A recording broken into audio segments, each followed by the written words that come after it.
En medio de la agitación del día a día, muchas veces nos vemos atrapados en nuestras propias preocupaciones y ocupaciones, olvidando que hay una obra mayor que debemos cumplir.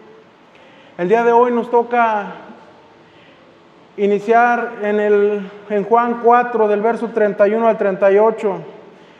En estos versos vemos cómo Jesús nos muestra el ejemplo perfecto de cómo priorizar la voluntad del Padre por encima de nuestra propia voluntad.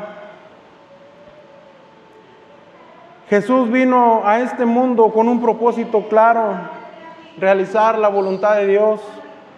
Él cumplió con cada tarea que le encomendó el Padre, sin desviarse en ningún instante de su misión.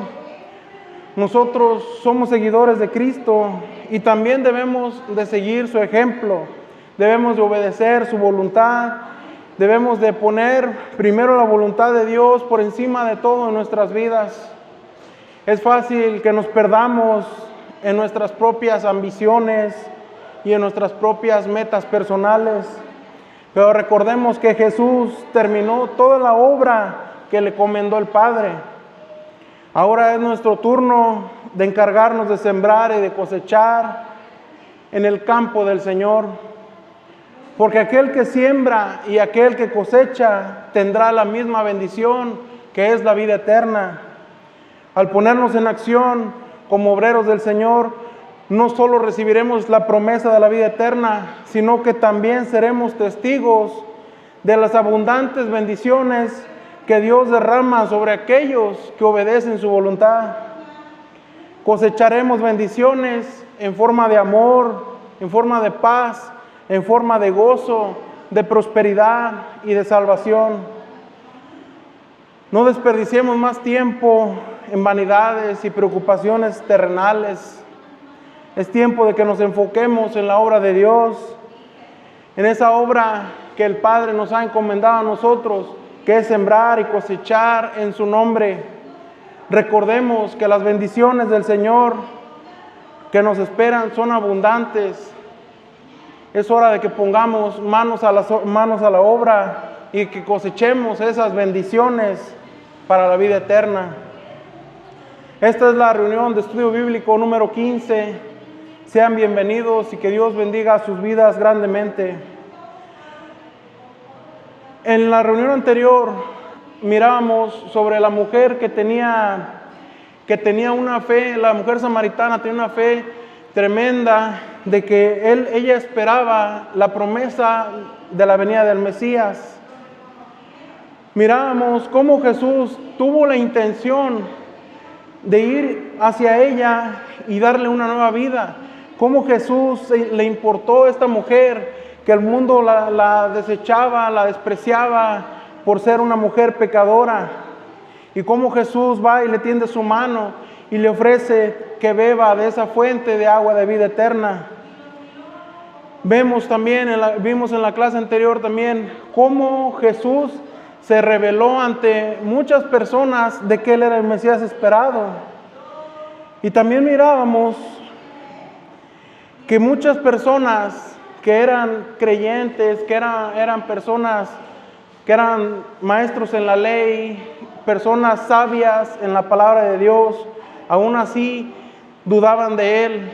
Mirábamos que le decían que la obra que Jesús venía a hacer, que era obra del enemigo, que era obra de Belcebú, pero sin embargo las ambiciones que tenían los fariseos y los maestros de la ley eran los que lo tenían cegado, y no supieron que enfrente de ellos tenían al Salvador del mundo, que tenían al Dios que creó todo con su palabra, que tenían al Todopoderoso enfrente de ellos. La ambición, las vanidades los cegaron a estos hombres fariseos y maestros de la ley, cegaron su vista de que enfrente tenían a Dios. Y vimos también cómo Jesús vino a este mundo a curar a los enfermos, que Él nos dijo que Él venía a curar a los que estaban enfermos, porque los que estaban sanos no tenían necesidad de médico.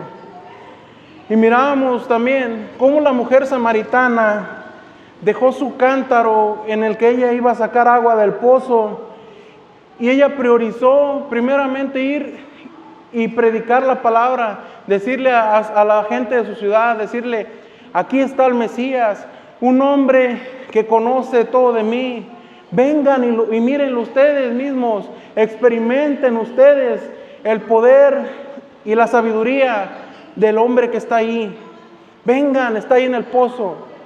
Ella fue rápidamente, dejó su cántaro ahí y fue y buscó a las personas para que vinieran y miraran al hombre que supo todo de esta mujer, que experimentaran de su poder, que experimentaran también del amor que derramaba Jesús, que ellos experimentaran también de la gracia, de la salvación, que bebieran del agua viva que Jesús le estaba ofreciendo a esta mujer samaritana. Y el día de hoy nos toca avanzar en el estudio, en el capítulo 4 de Juan, del verso 31 al 38. Lo vamos a leer para poder entenderlo de una mejor manera. Dice el verso 31: mientras tanto, los discípulos le insistían a Jesús: Rabí, come algo. Pero Jesús respondió: yo tengo una clase de alimento que ustedes no conocen. ¿Le habrá traído algo de comer mientras nosotros no estábamos?, se preguntaban los discípulos unos a otros. Entonces Jesús explicó: mi alimento consiste en hacer la voluntad de Dios, quien me envió, y en terminar su obra. Ustedes conocen el dicho: hay 4 meses entre la siembra y la cosecha. Pero yo digo: despierten y miren a su alrededor. Los campos ya están listos para la cosecha. A los segadores se les paga un buen salario, y los frutos que cosechan son personas que pasan a tener la vida eterna. Qué alegría le espera tanto al que siembra como al que cosecha. Y saben el dicho: uno siembra y otro cosecha. Y es cierto, yo los envié a ustedes a cosechar donde no sembraron. Otros ya habían hecho el trabajo y ahora a ustedes les toca levantar la cosecha.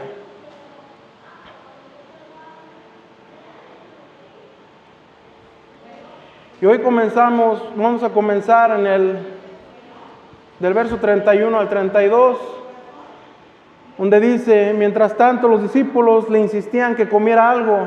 En este verso, los discípulos iban llegando a donde Jesús estaba, porque cuando llegó Jesús al pozo en el camino a Samaria,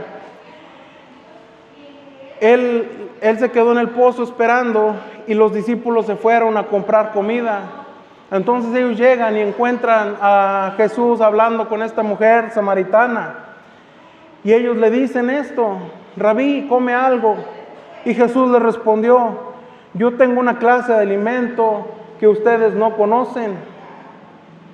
En este pasaje vemos cómo Jesús utiliza una metáfora del alimento para enseñar a sus discípulos sobre la importancia de buscar la voluntad de Dios y cumplir con su propósito en nuestras vidas. Jesús les estaba mostrando que así como el alimento físico es necesario para mantenernos con vida, así también lo es el alimento espiritual para poder nutrir nuestra alma y poder fortalecer nuestra fe. Jesús nos enseña que lo más importante en la vida no son las necesidades físicas, como la comida, como el descanso, como la comodidad, sino que debemos buscar primeramente el reino de Dios.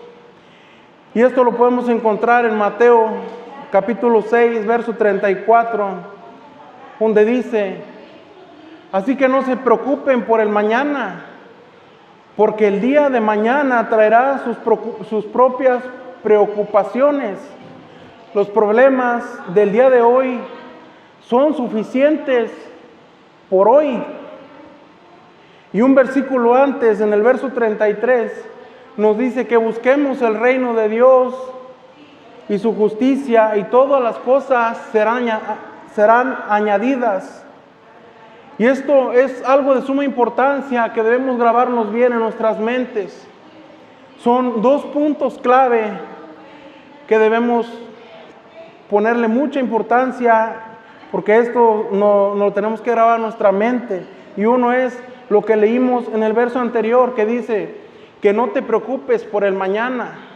Y el segundo es que busquemos primeramente el reino de Dios, porque dice aquí este verso que todas las cosas serán añadidas.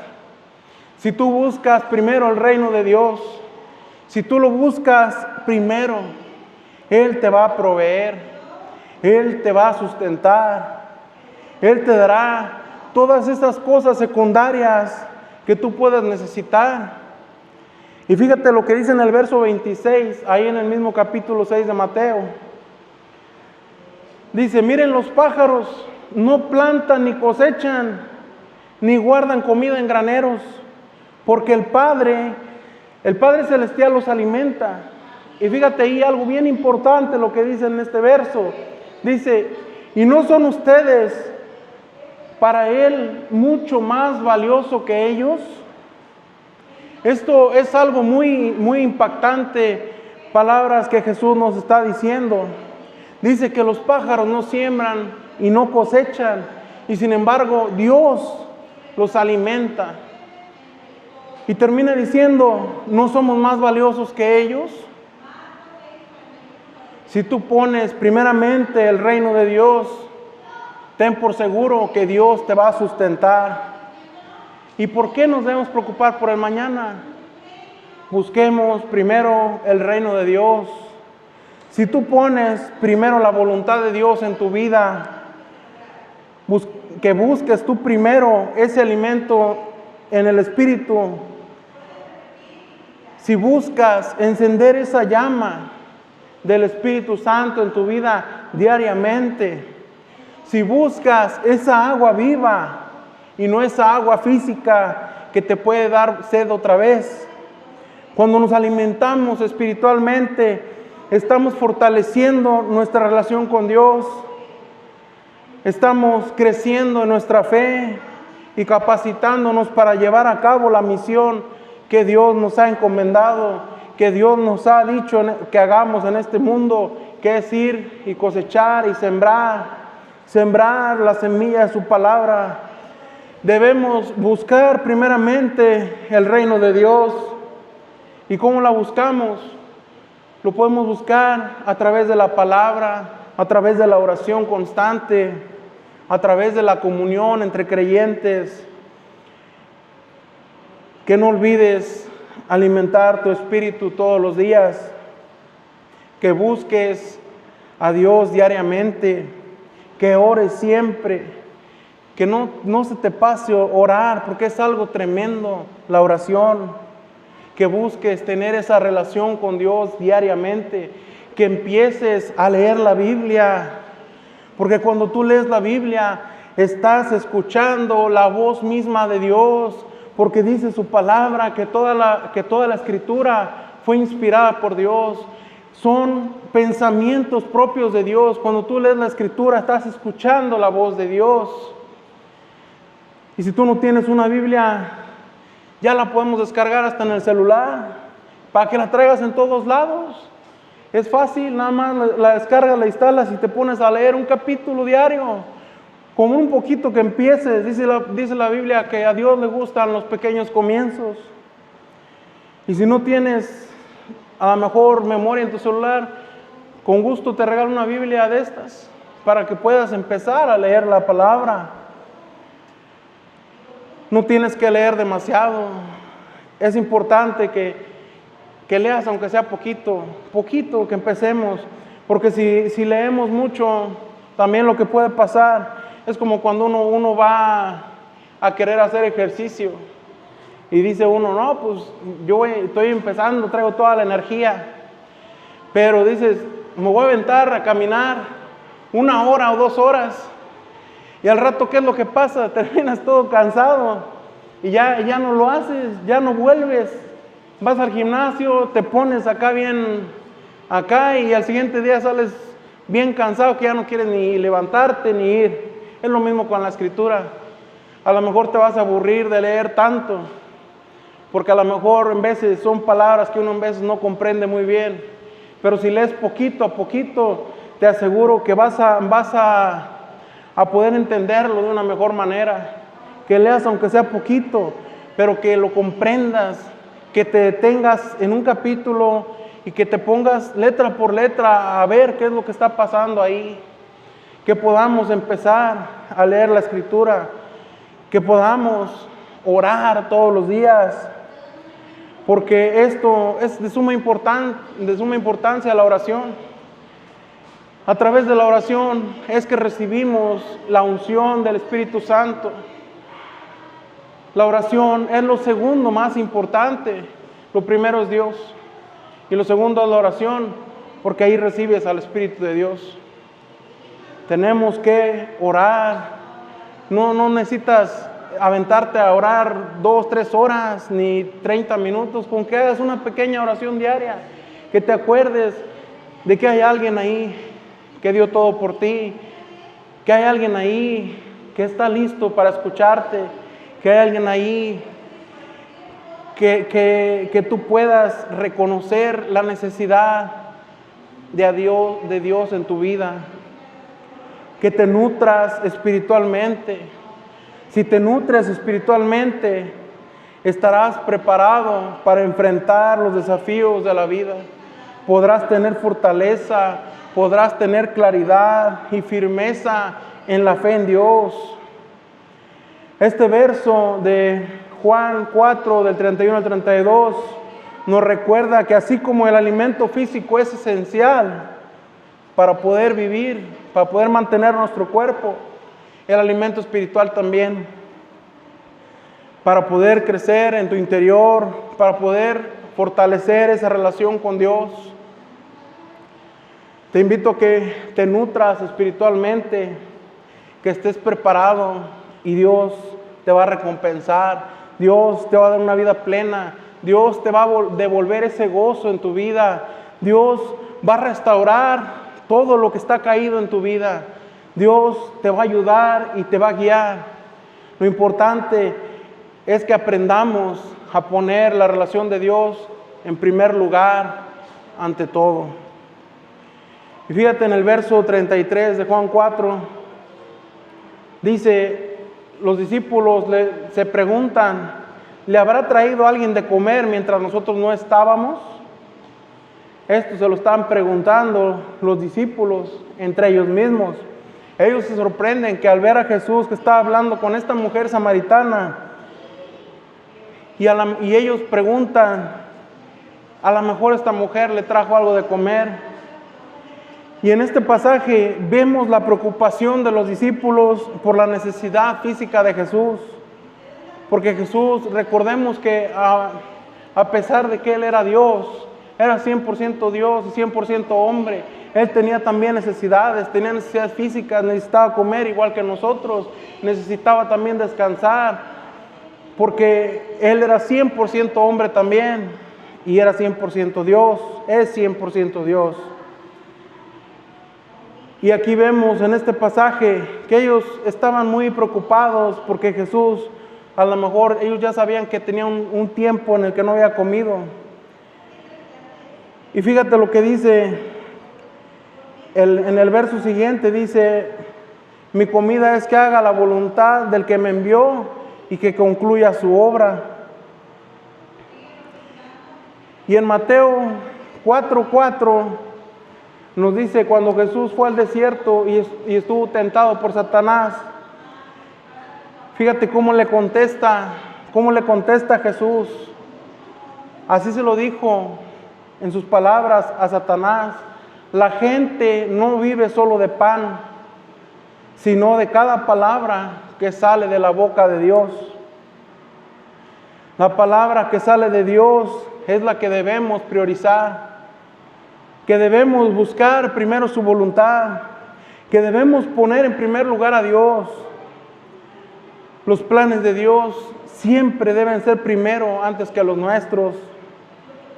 Su voluntad es lo que nosotros debemos respetar, es lo que nosotros debemos priorizar. Fíjate lo que es algunas cosas que es la voluntad de Dios. La voluntad de Dios es que lo ames. La voluntad de Dios es que ames a tu prójimo. La voluntad de Dios es que perdones. La voluntad de Dios es que seas misericordioso y compasivo. La voluntad de Dios es que vivas en santidad. La voluntad de Dios es que vivas con un corazón en paz, que tengas tranquilidad, que practiques la justicia, que seas fiel y obediente a su palabra y que vayamos y prediquemos su palabra con los demás.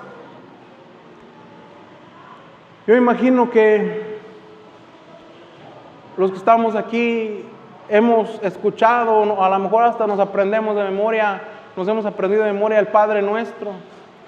Pero en el Padre Nuestro dice en el verso 10 de Mateo 6, hágase tu voluntad, así en la tierra como en el cielo.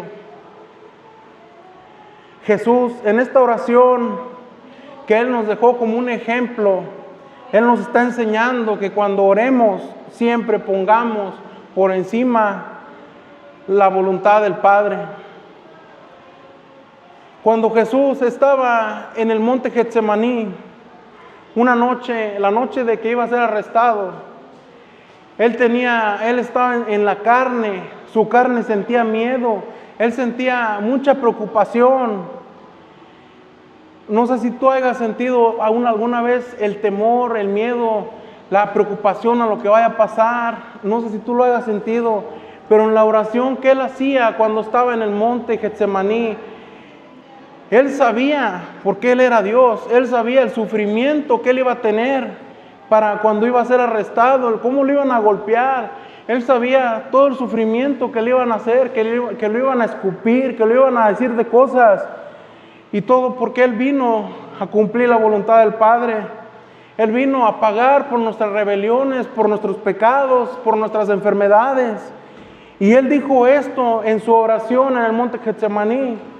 En Mateo 26, verso 42 y el verso 44, dice, entonces Jesús los dejó por segunda vez y oró, Padre mío, si no es posible que pase esta copa menos que yo la beba, dice, hágase tu voluntad. A pesar de que él estaba sufriendo, atemorizado por todo lo que él sabía que iba a sufrir. A pesar de todo eso, fíjate lo que dice aquí, hágase tu voluntad. Y luego dice que fue y oró una tercera vez. Y dice ahí el verso, y repitió lo mismo. Él estaba tremendamente angustiado, preocupado por lo que le iba a pasar. Sin embargo, dice que oró 3 veces y en las 3 veces repitió lo mismo. Si no puede pasar esta copa de mí, que se haga tu voluntad. Él mismo estaba aceptando la voluntad del Padre. Y siendo Jesús nuestro mayor ejemplo, nosotros debemos imitarlo, debemos seguirlo. Él aceptó sobre su carnalidad y sobre todas sus preocupaciones y sobre todo su ser. Él aceptó primero la voluntad del Padre. Y esto es algo que nosotros debemos hacer. En veces nosotros cuando oramos le pedimos a Dios por algo y en veces pensamos que Dios no nos escucha. En veces pensamos, yo le pedí algo en especial, no sé, que me sane, que me ayude a pagar la colegiatura, que me ayude en mi trabajo, que me ayude en mi familia. Y sin embargo, las cosas parecen iguales. Pero esto es porque nosotros debemos primero que nada aprender a aceptar la voluntad de Dios. Él tiene un plan para cada uno de nosotros. Él tiene un plan para ti y Él tiene un plan para mí. Tal vez es la voluntad de Él que tú estés aquí. Por eso es que vienes. Porque Él te ha hecho un llamado. Y es algo que debemos hacer, aceptar primero sus planes. Porque primero es la voluntad de Dios. En el libro de Santiago hay un versículo que nos dice que cuando oramos pedimos mal, que por eso no recibimos. Porque no estamos aceptando su voluntad.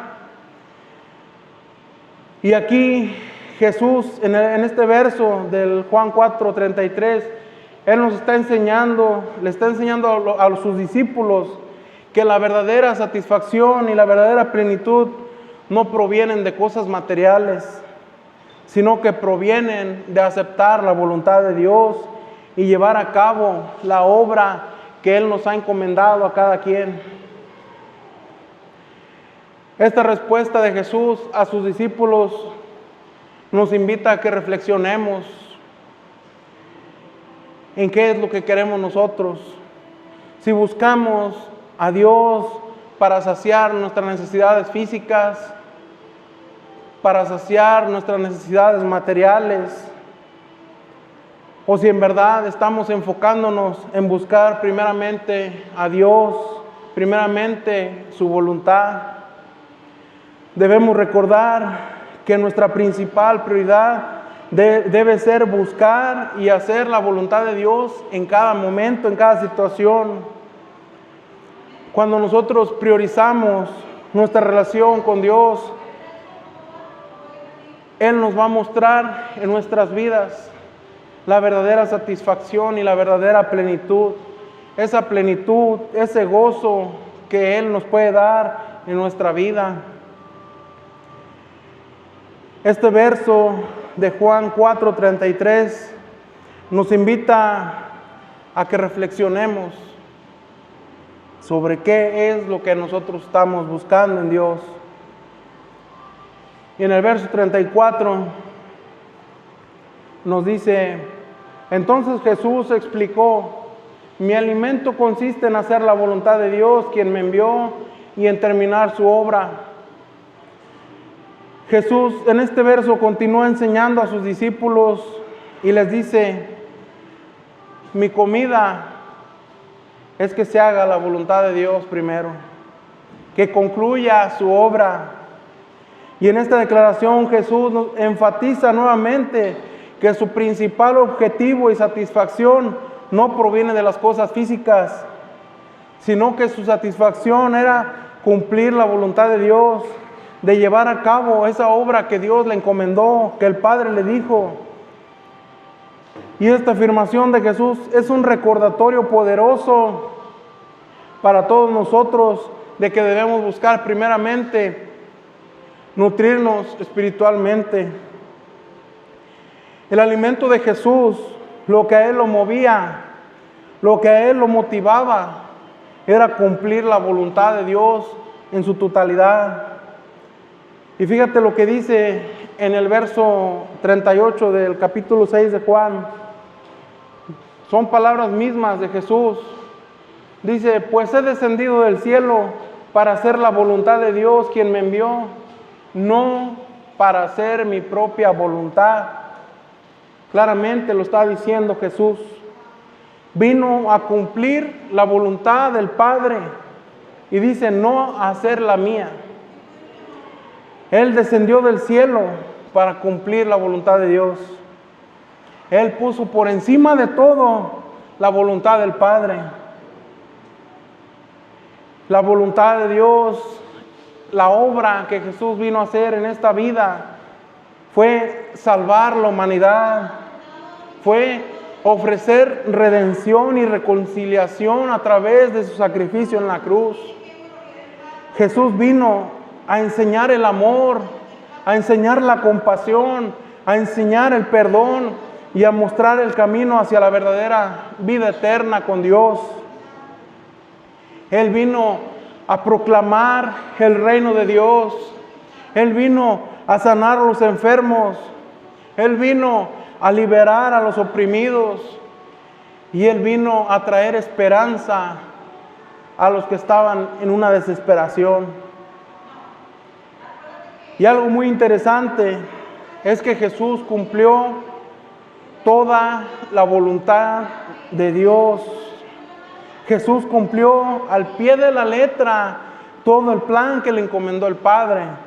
Y esto lo podemos ver en Juan 17:4, donde dice: yo te di gloria aquí en la tierra al terminar la obra que me encargaste.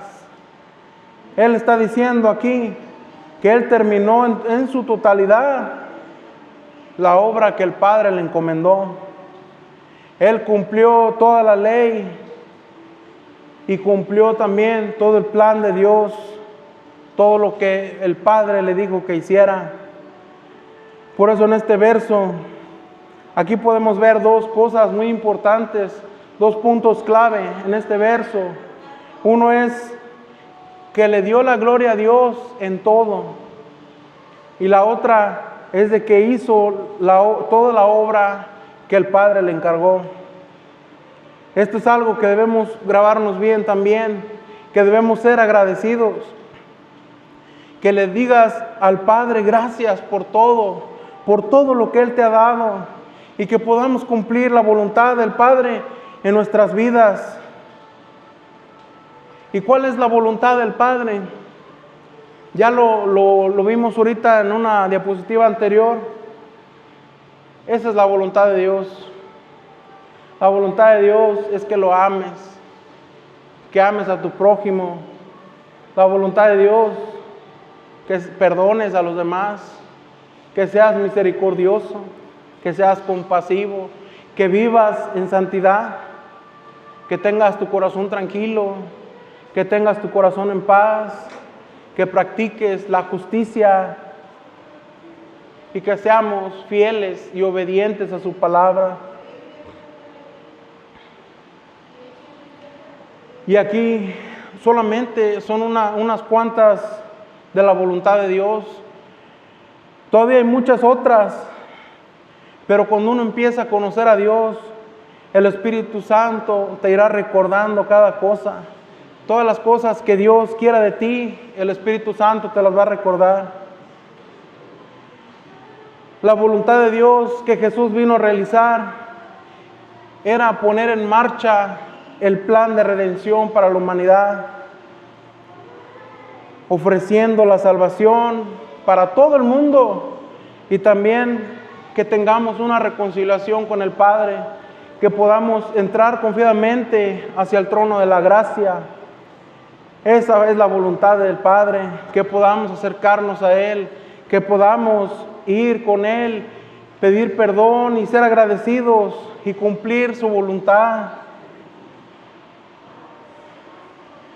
Jesús nos enseña que debemos enfocarnos primeramente en buscar las cosas espirituales en vez de conseguir las cosas terrenales, porque vimos que primeramente es el reino de Dios y todas las cosas van a ser añadidas en tu vida.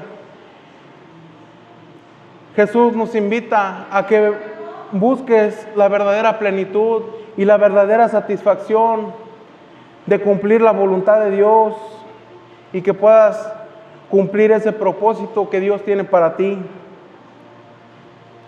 Nuestra verdadera comida debe ser la comida espiritual, y es la que debemos poner en primer lugar, que debemos obedecer a Dios, que debemos de seguir su voluntad, que debemos alinear nuestras acciones y nuestras decisiones a la voluntad y a los mandatos, a la enseñanza que Dios nos ha dado. Que nos nutramos y podamos fortalecernos espiritualmente de una manera en que podamos poner en primer lugar a Dios. Que reflexionemos en nuestras prioridades. Si nuestra prioridad es nuestra satisfacción de la carne o si es nuestra satisfacción espiritual. En el verso 35 nos dice: Ustedes conocen el dicho, hay 4 meses entre la siembra y la cosecha, pero yo les digo, despierten y miren a su alrededor los campos que ya están listos para la cosecha. En este verso, Jesús le está hablando a sus discípulos acerca de la importancia de la cosecha espiritual. Jesús compara la labor de la cosecha espiritual con la labor de la cosecha física en los campos. Les dice que ya es tiempo de que recojan la cosecha. Es decir, que debemos difundir el Evangelio y llevar a más personas a la fe en Dios. En Mateo 9:37 nos dice, le dice a sus discípulos, la cosecha es grande, pero los obreros son pocos. Jesús le está recordando a sus discípulos que la cosecha espiritual es abundante, pero que faltan obreros. Esto significa que hay mucha gente que necesita escuchar el Evangelio, que necesitan ser traídas a la fe, pero que no hay suficientes trabajadores dispuestos a hacer esta labor.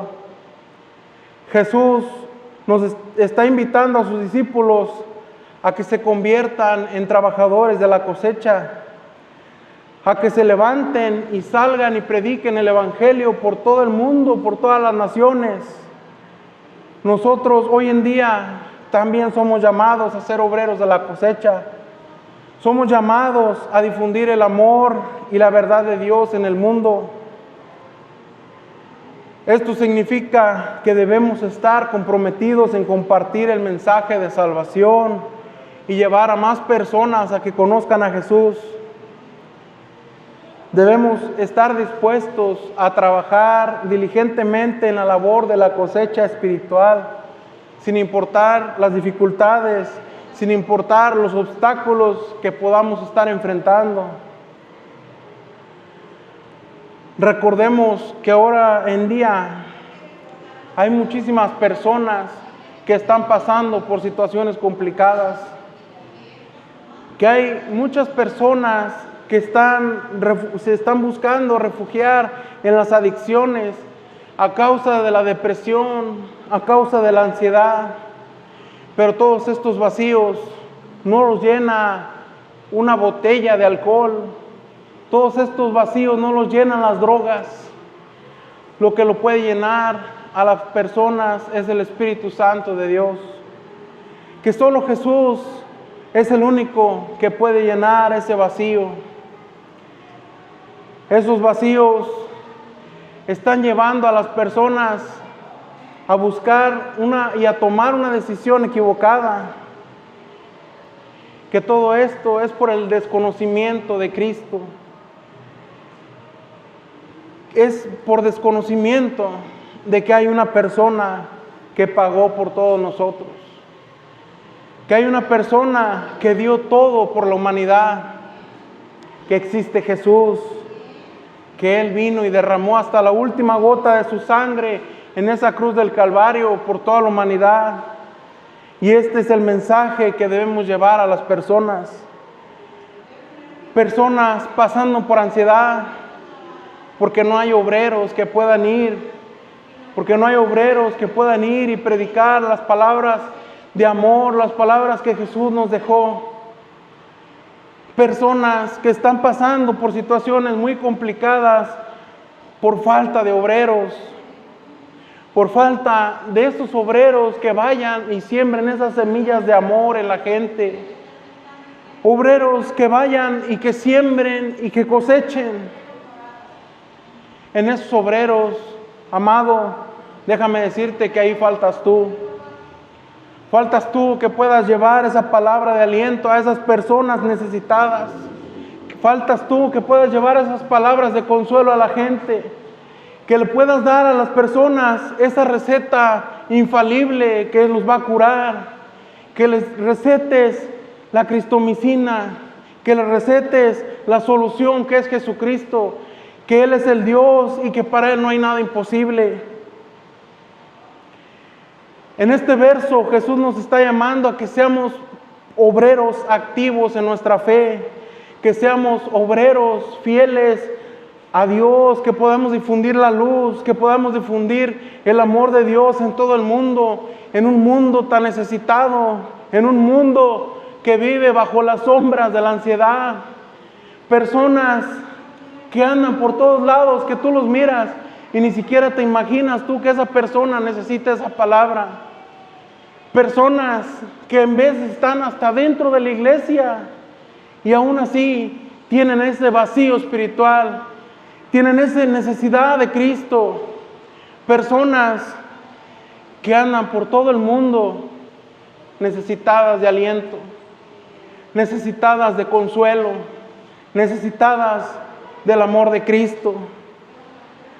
Jesús nos llama a que seamos esos obreros, que vayamos y difundamos su amor, que ese amor que Él te dio lo puedas compartir, que puedas ir y darle ese aliento a tu hermano, que puedas ir y darle ese aliento a las personas que tú ni te imaginas quién los necesita. En el verso 36, dice: a los segadores se les paga un buen salario, y los frutos que cosechan son personas que pasan de tener a la vida eterna. Qué alegría le espera tanto al que siembra como al que cosecha. En este versículo Jesús continúa utilizando esta metáfora de la cosecha espiritual para enseñar una gran lección a sus discípulos. Jesús les dice que aquellos que participen en la labor de la cosecha espiritual, aquellos que lleven el mensaje del Evangelio y que traigan a otros a la fe, van a recibir una recompensa. Y la recompensa no solo se refiere él a un salario terrenal, sino que también incluye una promesa, y esa promesa es la vida eterna en la presencia de Dios. Jesús destaca también la importancia de los que colaboran en la obra de Dios. Dice aquí en el verso: tanto el que siembra la semilla como el que la cosecha, el que va y predica el Evangelio, como también aquel que recoge los frutos de esas semillas. Y dice aquí que serán recompensados y se regocijarán juntos. Esto nos enseña que la labor de la cosecha espiritual es un esfuerzo en conjunto, que cada quien cumple su rol, ese rol que es importante y que es necesario.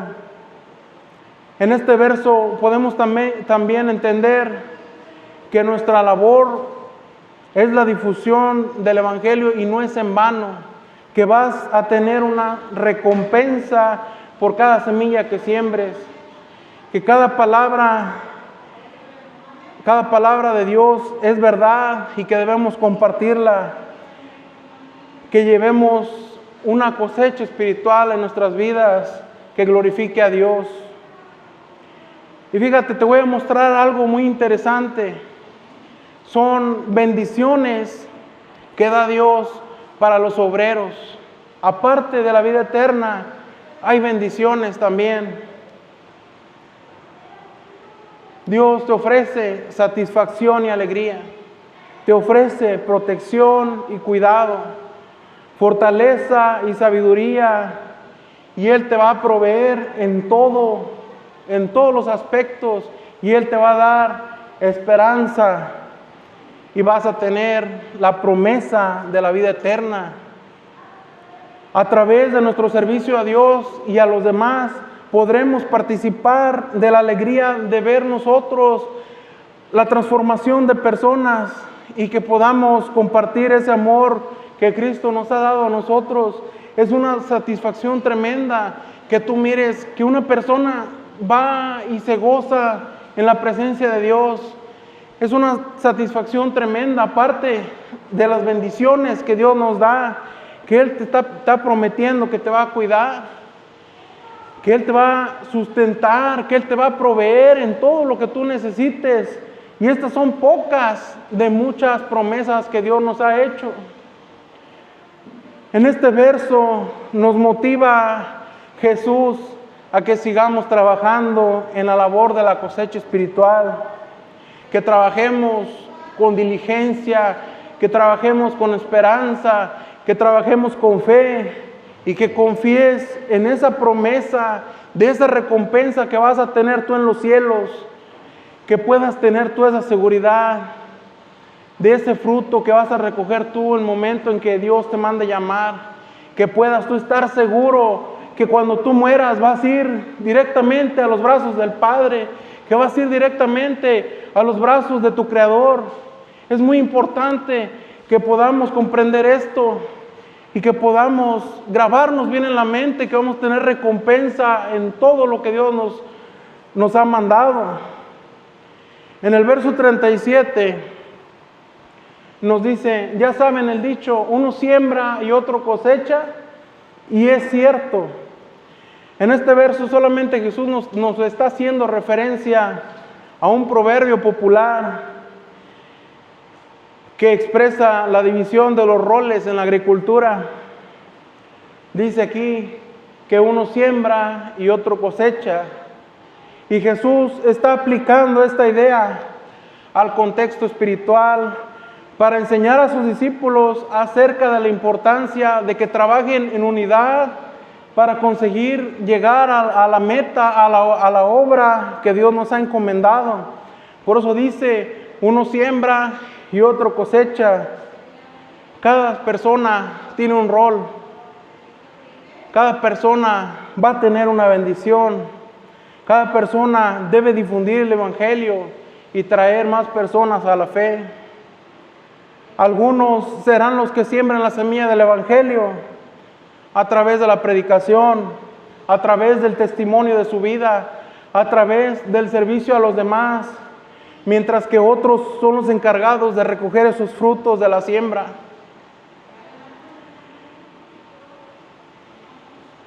Esta enseñanza nos invita a que reconozcas en tu vida la diversidad de dones, la diversidad de talentos que Dios nos ha dado a cada uno de nosotros.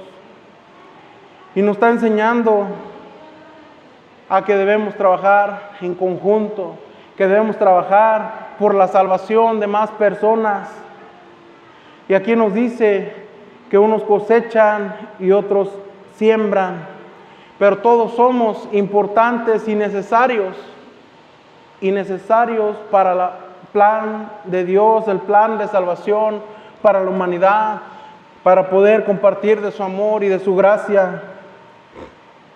En este verso nos invita a que reflexionemos sobre cuál es nuestro rol, pero que podamos cumplirlo con fidelidad, con obediencia, con diligencia. Y este verso nos llama claramente a que debemos trabajar en equipo, que podamos lograr ese plan que Dios tiene de salvación para la humanidad. En el verso 38 nos dice, yo los envié a ustedes a cosechar donde no sembraron. Otros ya habían hecho el trabajo y ahora a ustedes les toca levantar la cosecha. En este verso Jesús continúa usando la metáfora de la siembra y la cosecha para enseñarnos acerca de la labor en el reino de Dios. Jesús nos recuerda, le está recordando aquí a los discípulos que ellos han sido enviados a cosechar esos frutos espirituales que ellos mismos no habían sembrado. Esto significa que ellos están participando en la cosecha de la fe que otros sembraron en el pasado, como los profetas, como los apóstoles, como a todos aquellos que compartieron el mensaje de Dios a lo largo de la historia. Jesús en este verso le está recordando a sus discípulos que hay que continuar sembrando la semilla, y eso nos toca a nosotros, seguir sembrando la semilla de amor, seguir sembrando la semilla de redención y de salvación, para que más personas conozcan a Cristo, que podamos ser esos instrumentos de Dios en la obra de salvación y que seamos conscientes en la importancia de la labor de aquellos que antes ya hicieron la labor de sembrar. A lo mejor hoy te toca a ti cosechar, o a lo mejor te toca sembrar, pero claramente nos dice aquí el verso que los dos van a tener recompensa espiritual. En este verso nos invita a que cultivemos la fidelidad, que cultivemos el compromiso del anuncio del Evangelio, que reconozcas la parte que a ti te toca de la siembra o la cosecha, que confiemos en que Dios nos va a recompensar, que confiemos en que Dios va a bendecirnos, porque dice aquí que en el verso anterior que tal vez a ti te toque sembrar o tal vez te toque cosechar esas semillas de esperanza, esas semillas de redención, esas semillas de reconciliación. Tal vez te toque cosechar para la gloria de Dios. Y recuerda claramente que de las dos maneras, ya sea la siembra o sea la cosecha, de las dos maneras vas a tener bendición. Y la mayor bendición de esas, de todas las que Dios nos da, es de que vamos a tener vida eterna y nos vamos a gozar todos en el cielo, el que siembra y el que cosecha. Hasta aquí terminamos el día de hoy este estudio, hasta el verso 38. Ya el viernes continuaremos. Doy gracias a Dios por que se han permitido venir a escuchar la palabra. Doy gracias por sus vidas y le pido a Dios que los siga bendiciendo, que los siga guardando y que podamos seguir en el camino de Dios, que no es fácil, pero con la ayuda de Dios todo es posible.